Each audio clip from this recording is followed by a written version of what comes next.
Doctor గారు, నాకు delivery అయి 6 నెలలు అయిపోయింది. కొద్దిగా మూంగ్ దాల్ తిన్నాను. లైట్గా స్టిచెస్ దగ్గర పెయిన్ వస్తుంది. ఇదేమైనా సమస్యకు దారితీస్తుందా? మీ సలహా ఏంటో తెలియజేయండి అని అడుగుతున్నారు. ఈ ప్రశ్నకు గైనకాలజిస్ట్ డాక్టర్ శారదా గారు సమాధానం అందిస్తారు.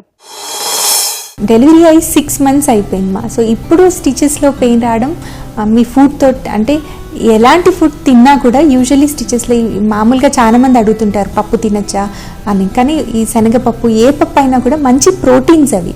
సో ప్రోటీన్ తినాలి. ఇప్పుడు ఎప్పుడన్నా టిష్యూస్ మన ఎక్కడన్నా ఇంజురీ అయినా కూడా అవన్నీ హీల్ అవ్వాలి అంటే కొలాజిన్ అనేది చక్కగా ఫామ్ అవ్వాలి. అది దానికి మంచి ప్రోటీన్ కావాలి.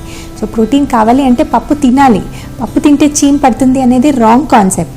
అలాంటిది ఏది జరగదు. అండ్ మూంగ్ దాల్ తినడంతో మీకు పెయిన్ రాకపోయింది.